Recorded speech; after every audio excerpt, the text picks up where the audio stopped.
here the day after you talked about Robert H. Jackson, A Life in Judgment, and which is your most recent book, has been received incredibly well, including George Will. That's a good person to have. Certainly helped sales. Yeah. So that was wonderful. Look at the variety of books, a number of books: Tort Law in America, Law in American History, American Legal History, the Constitution and the New Deal, Tort Law and the Construction of Change, Justice Oliver Wendell Holmes, Earl Warren, A Public Life, The Marshall Court, A Cultural Changes, American Judicial Tradition, Elger Hiss, and so on. You're a law professor, University of Virginia, but the one to me that stands out the most is Creating the National Pastime, a baseball book. And when I saw that, I go, you're my hero on many fronts, but now really so. So what caused you, for law professor extraordinaire, to delve into baseball? Well, that was an easy decision. First of all, I have played and followed baseball and softball for a good deal of my life. Continued to play a lot of softball after, played baseball in high school, played my freshman year in college, and then in part because of the weather at Amherst, Massachusetts, where if you hit a line drive and you don't hit it squarely in the center of the bat, your hands sting for the next 20 minutes. I moved over to tennis, but then I'd been a counselor in the summers and started playing softball in Long Island, and they had very competitive fast-pitch softball leagues. And I love playing softball, and so anyway, I've done that and followed it. I've been a fan of a number of teams. As I've moved around the country, my affiliations have changed, but I follow and still follow baseball very much. The other reason was I had just finished a 10-year period where I had written 2 long, dense books, one on the Marshall Court that you mentioned and another on Justice Holmes. These were intensive research projects from the ground up, taken me a while to write, long and detailed and academic. And I thought, how about a break? Try something that would be just fun. And so I thought, what about a book about early and mid-20th century baseball, where the franchises remain constant, the major league franchises remain constant in their affiliations. From 1903 to 1953, the teams are all in the same cities. And also, the Major League Baseball is dominated by 2 other principles. One is the reserve clause. That is to say, where a player, after a season, is offered the same terms on his contract by the club as part of a negotiation for the next salary year. And the player's options are really to try to negotiate a little bit with the team, eventually sign the contract, decline to sign the contract, in which case no other team will bid on his services, so he's basically out of baseball for that year. Or possibly retire. So the players have no leverage. And as a result, salaries are low, and a lot of the players work during the off-season in the localities where the teams are. Most of the players in that era lived in the cities where the teams were located. And so reserve clause, territoriality. Territoriality is the principle that when a club is located in a particular area, it has the right to prevent other franchises from emerging within a certain radius, certain territory. So for example, if the Baltimore Orioles are established and some team wants to locate itself in Washington, then the Baltimore Orioles have a certain territorial rights to prevent that happening. Because of territoriality, the clubs remain constant in their location. Everybody's established. And there's a kind of odd mix of teams. That is to say, St. Louis, not a huge city in this time period, has two teams, the Cardinals and the Browns. Philadelphia has two teams, the Phillies and the Athletics. New York has three teams, Brooklyn and the other two, Giants and Yankees. And those franchises stay on for the entire duration, but because there are two teams in one city, sometimes one team doesn't do as well as the other in terms of attendance or places in the standings. And you get a couple of teams, like the Boston Braves and the St. Louis Browns, that are really habitual losers in the standings and don't do well financially. But they're located there, they remain there. And so it's a period then when the structure, the organizational structure of baseball is largely constant. And I wanted to take that as a given and write about certain aspects of the game under that framework. Things like night baseball and baseball on the radio and the construction of stadiums. And then I talk about the reserve clause and I talk about ethnicity, the treatment of, I use Joe DiMaggio as an example about how the press, the press in these days is not at all shy about using epithets to describe ethnic players. They'll make allusions to DiMaggio as an Italian, and they'll use stereotypes. And they'll do this with Hank Greenberg, who is a prominent Jewish player at the time, and they indulge in stereotypes about that. And I talk about how ethnic players are perceived. So there was a number of topics that I explored in that context. And my primary sources were newspapers and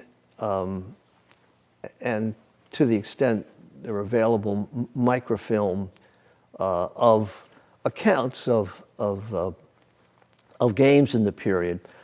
It wasn't a book about, you know, the Giants played the Reds and here was the outcome. It was a book about how baseball was organized. I talk about the Black Sox scandal as well. But I basically just got a lot of newspapers. I talk about the Negro Leagues, and one of the things I wanted to do and learned a lot about it, I wanted to find out how the Negro Leagues were portrayed in African American newspapers. There's a lot of newspapers are of course, proliferating in this period. All the cities have multiple newspapers, and there's a number of cities that have African American newspapers. I wanted to see how the Negro Leagues were described in the African American. And what was interesting about that, and I didn't expect it, there's comparatively little mention of the Negro Leagues in African American. To the extent there's coverage, it's coverage of the white leagues. There isn't a whole lot of coverage of that. And I thought, well, why is this? And the answer was that the Negro Leagues were largely barnstorming, which is to say, teams just went around from city to city and played games. They didn't keep very good records of the games. So there's just not a lot of information that the newspapers can report. I mean, there's all these stories about how Josh Gibson hit this, 370 or had 76 home runs.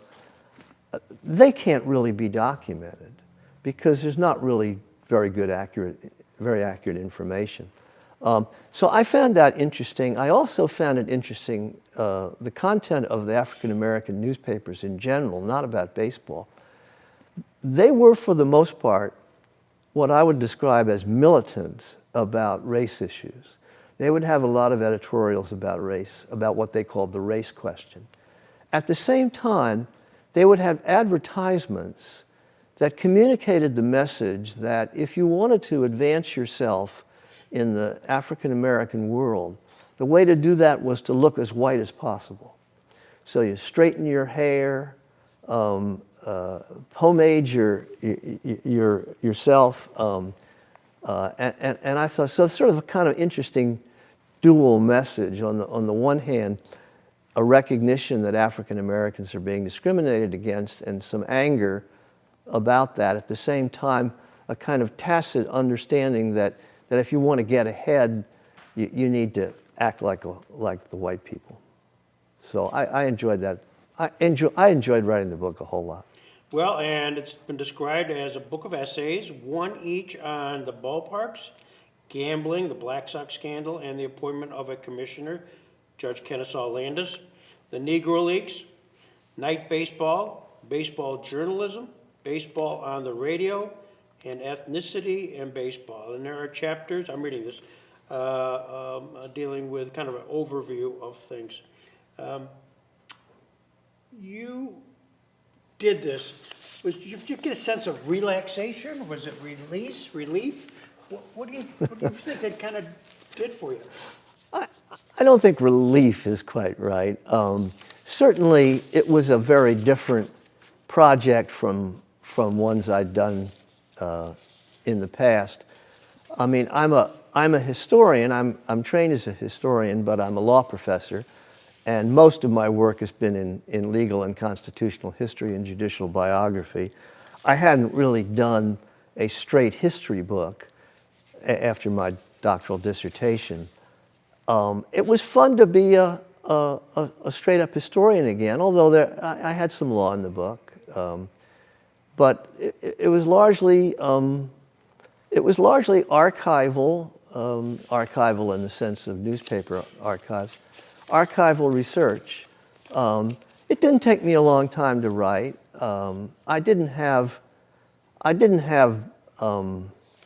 Let's say I didn't have meta-theoretical ambitions for the book. I wasn't making a sort of large historiographical statement, although I did argue that a lot of the early transformations in baseball were inspired by the progressive movement in the early 20th century.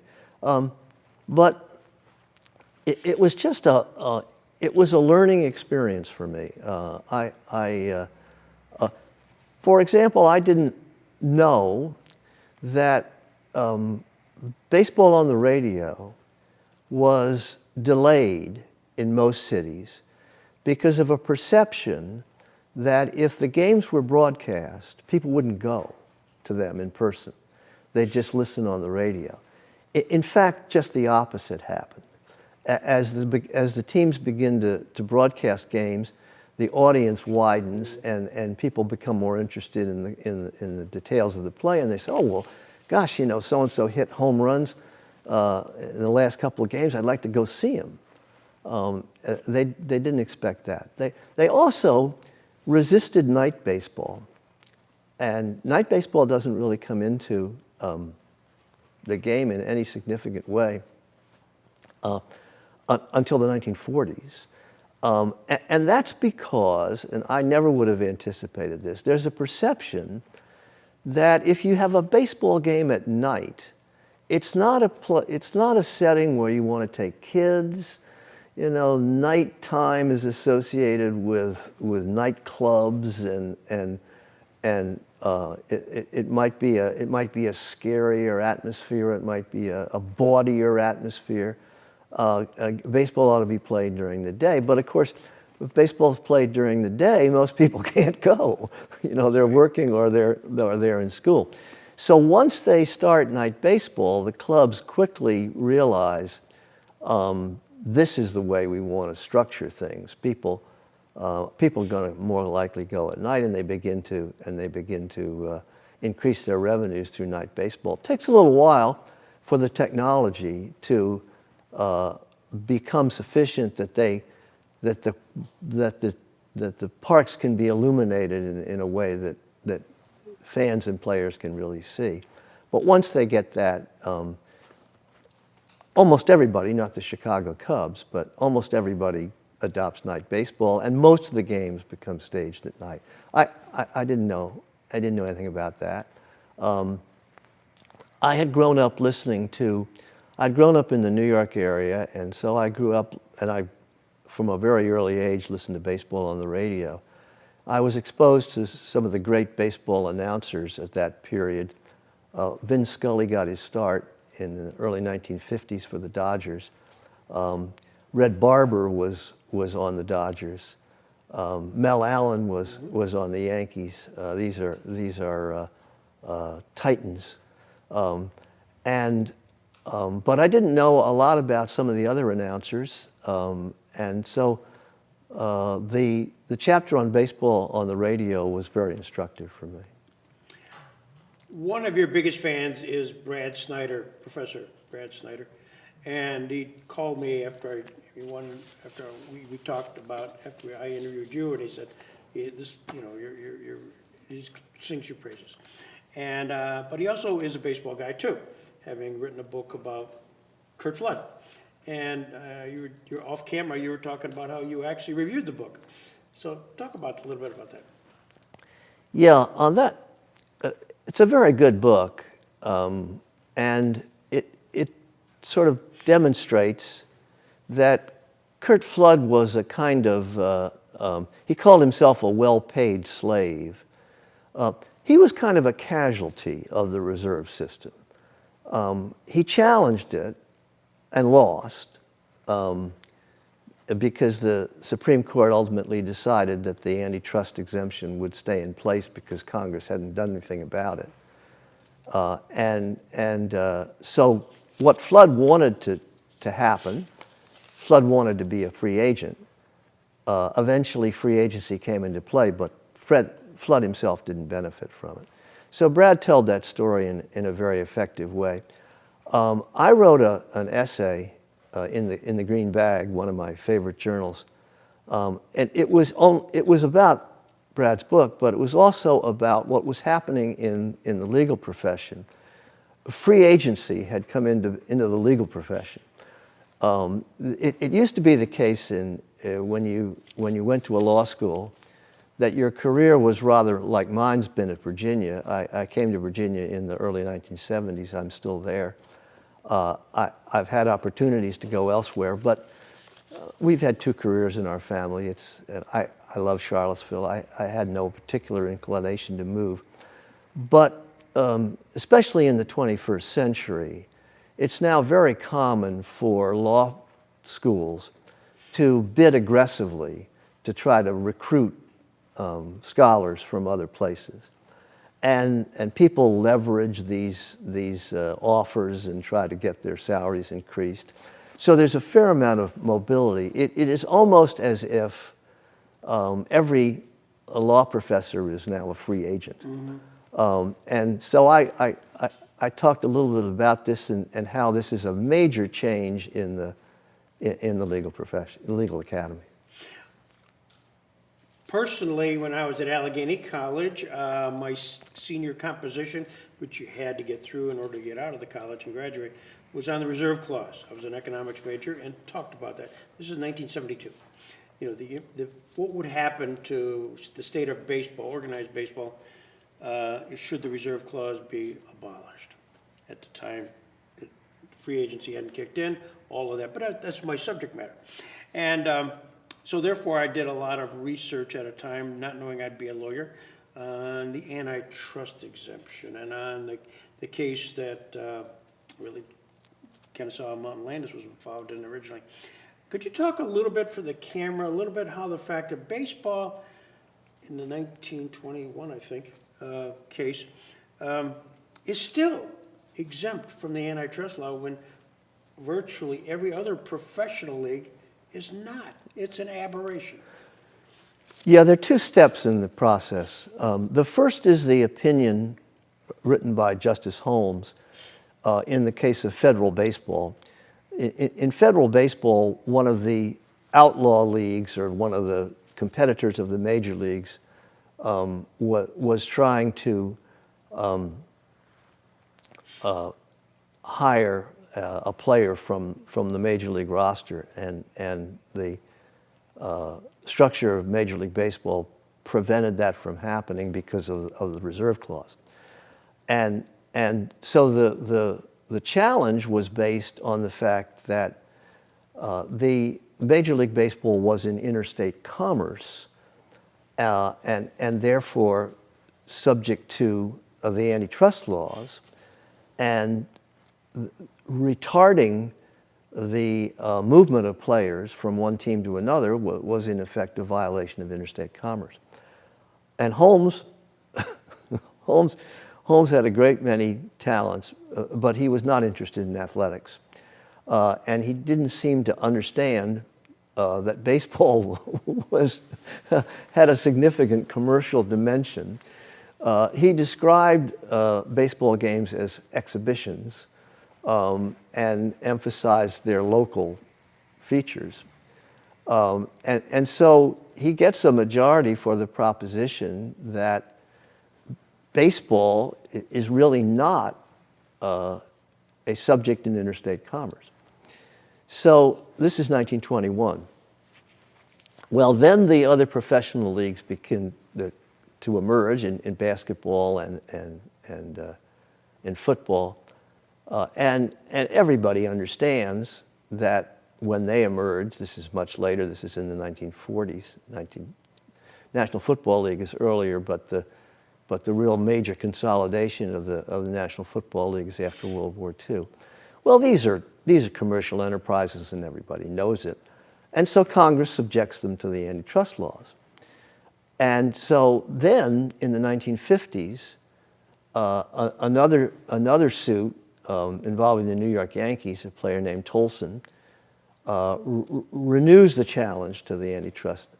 And the court says, well, yes, of course, baseball is in interstate commerce, but Congress has retained the exemption from the antitrust laws for Major League Baseball, and we take Congress's silence over this 30-year period as an affirmation of the exceptional status of Major League Baseball.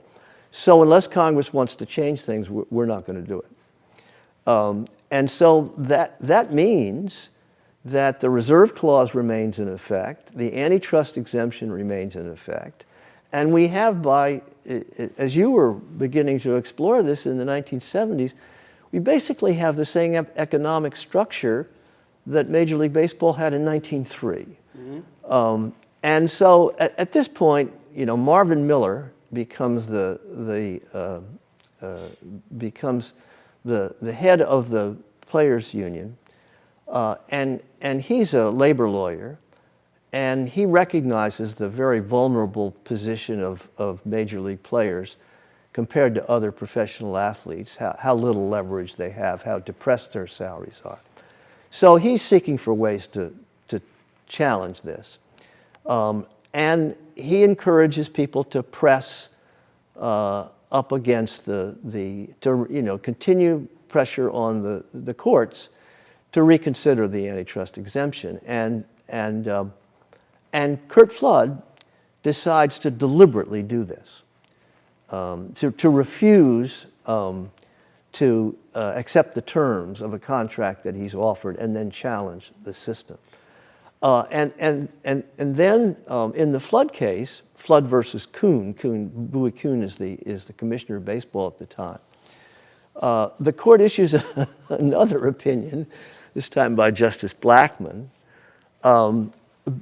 which begins by recounting all the great achievements of Major League Baseball, and basically again taking the same position that until Congress acts, the court is going to retain the antitrust exemption. Well, the result of that is that the Miller encourages the players to pursue another route, that is to decline to sign contracts and insist on arbitration. Mm-hmm. and try to get an arbitrator's ruling about the reserve clause. And that is exactly what happens when two players challenge in an arbitration proceeding, and a judge, I think it's Colin Seitz in Delaware, invalidates. And then eventually Sonia Sotomayor is involved in the case and agrees. At that point, the economics of Major League Baseball becomes transformed, because now players are able to offer their services without restriction, and clubs are able to bid on them. And so salaries go up and we get bidding, and you know, now at the height of free agency, we get these incredible contracts. Players signing up players for 15 years at millions and millions of dollars. All that is a product of the collapse of the antitrust exemption and the emergence of free agency. Was Andy Messersmith, was that with one of the cases that was the arbitration? Andy Messersmith and Dave McNally. Dave McNally, okay, yeah. And we here actually did, as a summer internship program, did a recreation of the argument on the Flood case. And somebody played Abe Fortas, you know, who did apparently a very bad job on behalf of Kurt Flood. So we actually did some of that here. And I know the Supreme Court Historical Society at the Supreme Court has done similar things. I know Brad's been part of that. Because it's a fascinating piece of history. How that, you've explained it, how they didn't have to get to the whole issue of the antitrust exemption and stare decisis and all of that. They just made a conscious decision to do arbitration. Something I should say, I talked earlier about one of the organizing principles of Major League Baseball being territoriality. Territoriality is still in place. Mm-hmm. When the Washington franchise was created, basically the Montreal Expos moved to Washington. Because of the contiguity of Washington and Baltimore, they had to get the approval of the Baltimore Orioles. Peter Angelos, then the owner of the Baltimore Orioles. Peter Angelos, who'd made his money in asbestos litigation, and really almost single-handedly ruined the Orioles franchise. But he insisted, as a condition of his approving the new franchise, that there be a agreement on media rights, where basically the Orioles controlled the broadcast rights for themselves and for the new team in Washington, the Nationals. There was two stations in the Washington, Baltimore area that broadcast the games, but the allocation of rights, TV rights, to the Baltimore and Washington was very one-sided. So for years and years and years, the Nationals have sued to try to get Major League Baseball to invalidate that agreement and restore more of a balance. They have eventually succeeded to the point where the Nationals are owed a good deal of money. But now, what has happened with TV coverage in baseball is, it used to be that a great source of revenue for the teams was local TV rights. Mm-hmm. But as streaming services have come into play, the cable broadcasters have been adversely affected, and a lot of the cable companies that had arrangements with local teams have run into financial problems, and some of them have taken bankruptcy. And now Major League Baseball has taken over the broadcast rights for a number of teams, including the Nationals. If you go on to the Xfinity, the cable provider, for some reason or another, they begin by an announcement that MASN 2, one of the channels, is no longer operative, And if you want to listen to the Nationals games, you have to go on a streaming service operated by Major League Baseball. But all of that, it was a product of territoriality. Mm-hmm. All of that was the fact that Peter Angelos could veto the Nationals moving to Washington. Never thought that through, yeah. Wow. Your book is Creating the National Pastime, Baseball Transformed Itself, 1903 to 1953. 1903, of course, that's the beginning of the World Series, first time ever, the Red Sox and the Pirates. And on 53, was that just selected because it was 50, nice, compact 50 years, or was that a time, also that was the years that the Browns moved to Baltimore, that was around the time that the Boston Braves moved to Milwaukee. Was that the beginning of transformation? Is that why you sort of used 53? Yes. The first team to move, the Boston Braves, to Milwaukee, they're followed by the Browns moving to Baltimore. In both cases, this was a second team in a city that was faring poorly. The Cardinals were dominating St. Louis, the Red Sox dominating Boston, the Braves and the Browns were losing money. The owners wanted an opportunity to sell the team, and the owners wanted to move it elsewhere.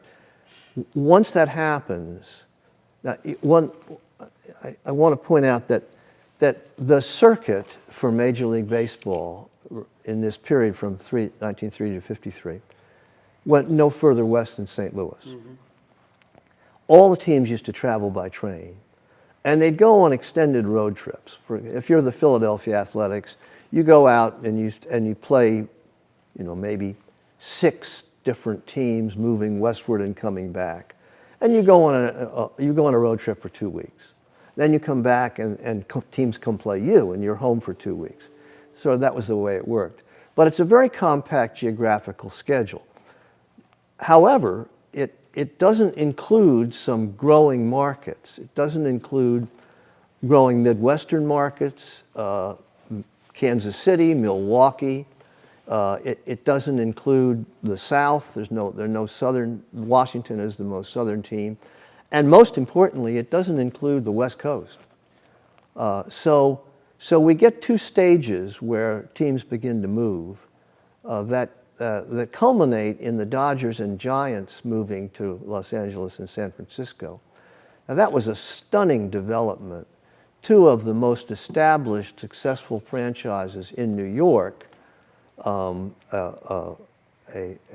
city with an enormous population, a great source of revenue for baseball games, basically going west because they thought they could get a better deal. And of course they did. And that leaves a hole in New York. The only franchise left is the Yankees, and that leads to the creation of the Mets. So after 53, the geographical landscape of baseball changes. A part of the reason for that is that air travel becomes, instead of being an occupational hazard, a relatively infrequent way of getting around, becomes routine and safe, and so all teams begin to fly, and it's much easier, therefore, to go out to the West Coast. And then population shifts. So you have population shifts into the Southwest, into the South, into the West Coast, and franchises follow. So you get teams in Arizona, you get teams in Texas, you get teams in Florida, you get teams in the Northwest, and that's a huge change. That means that baseball is no longer a sport that's concentrated in basically the East and Upper Midwest, and it becomes a transcontinental. I can't let you leave the area without getting 3 little local vignettes. One is 1903, of course, is the first World Series. The last surviving member of the 1903 team was a guy named Tommy Leach, who happened to be from Chautauqua County. He was born here, just a little vignette. The guy who wrote the seminal treatise on Negro League Baseball, Bob Peterson.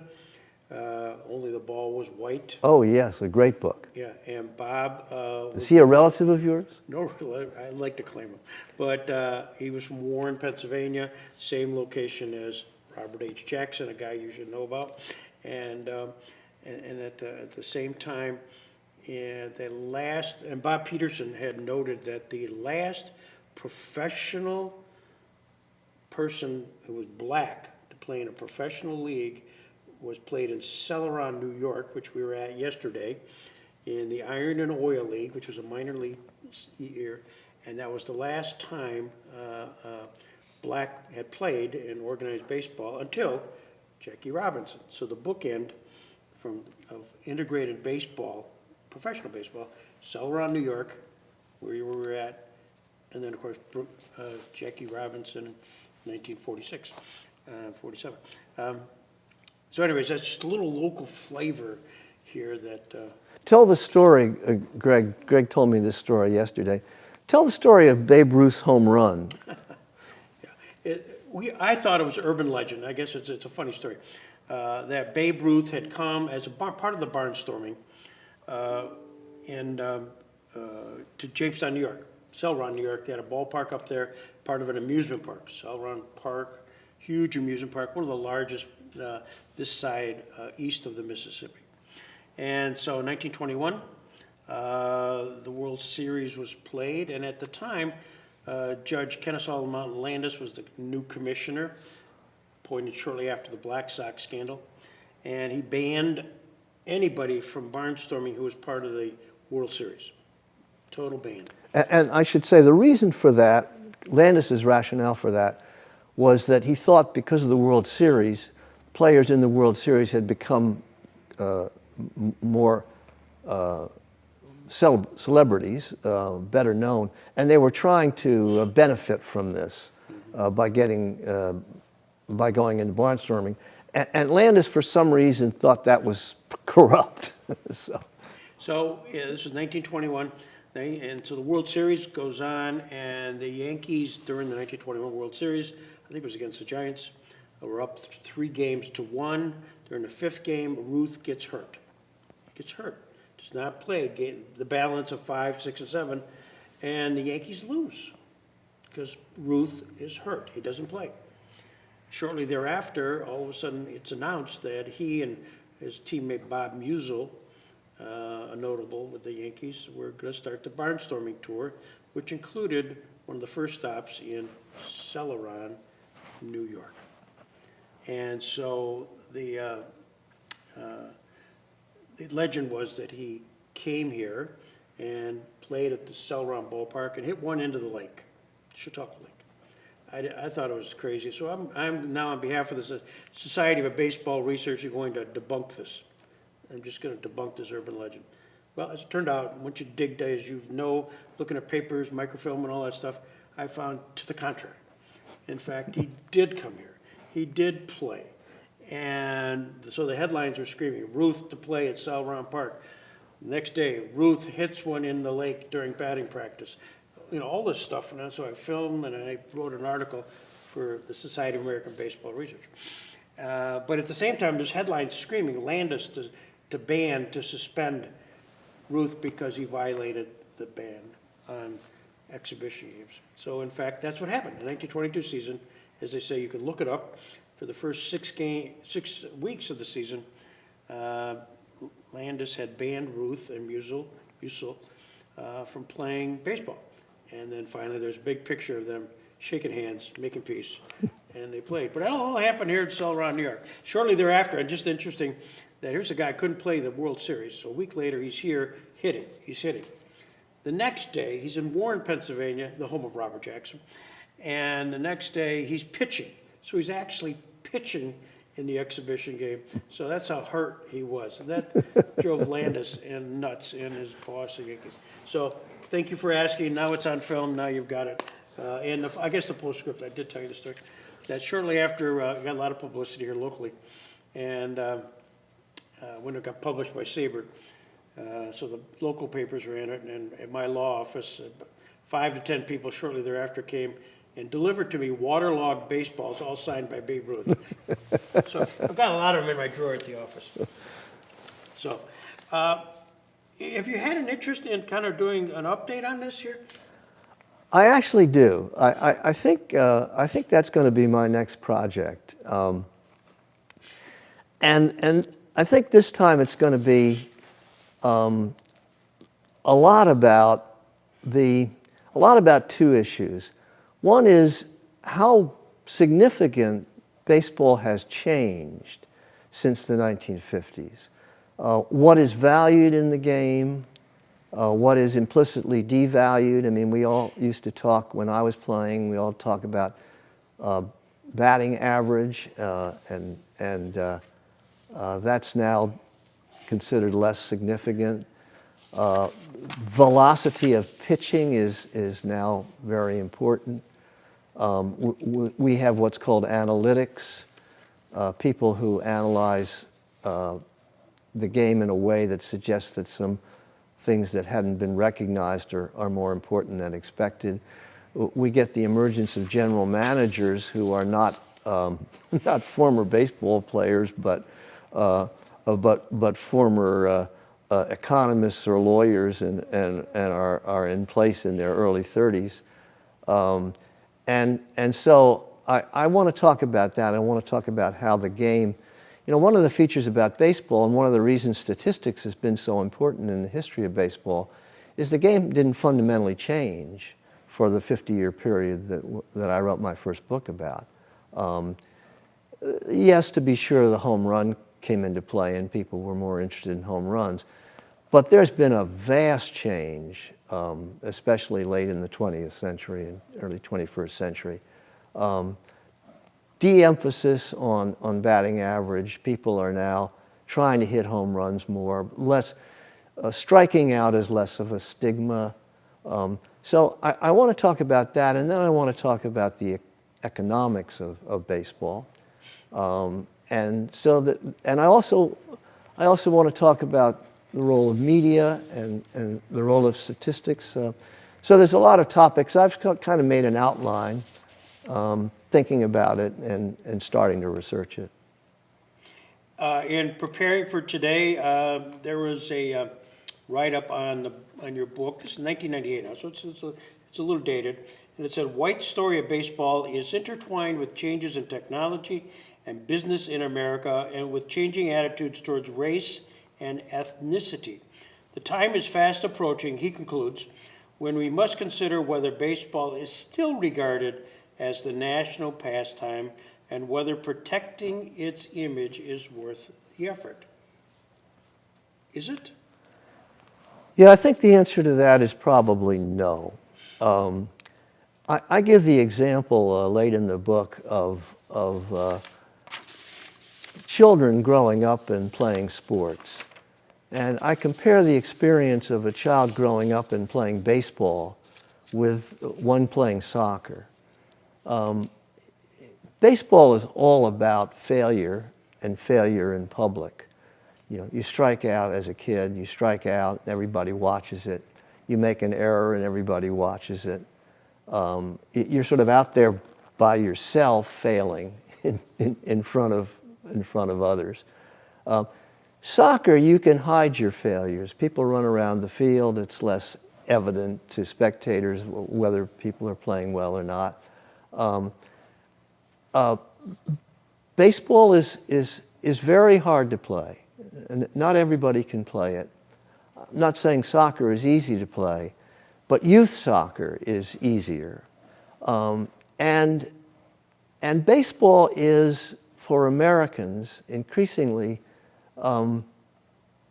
slow. One of the things I love about listening to baseball on the radio and even watching baseball games is the intervals between action, because I know a lot about baseball, and so I'm thinking about strategy and in between. But if you're just a random spectator, you may not be aware of these things, and you sit there and think, when's something going to happen? There's a lot of time in baseball where nothing apparently significant happens, And that's difficult for today's audiences to digest. Whereas other sports you have more continuous action, compare hockey or basketball. Even football, that has comparatively little action on the field, because of replay, you can show people something in between that's just happened. It's a little harder to show, somebody throws a pitch and it's a ball, not a strike. It's a little less entertaining to show that again.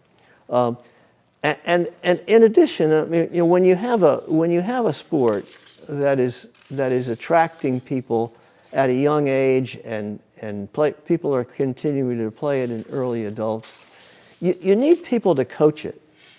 And as fewer and fewer people play baseball, we have a smaller and smaller pool of coaches. So it's become very specialized, and its spectator value has decreased. I don't necessarily lament this. I really think that there should be a proliferation of sports. Lots of people should play different kinds of sports. We shouldn't be wedded, as it was during my high school years, to baseball, basketball, and football. People ought to play all kinds of different sports. So I think that's fine. I don't see why any particular sport should be hegemonic. But I think that's happened. I feel like I'm at a master class here. This is so much fun listening to you articulate on the subject, which I think about. Everybody who's going to watch this will be thinking about it. But you have a way to articulate. You had great command of the subject matter. I'm just so thrilled you came to Jamestown, New York.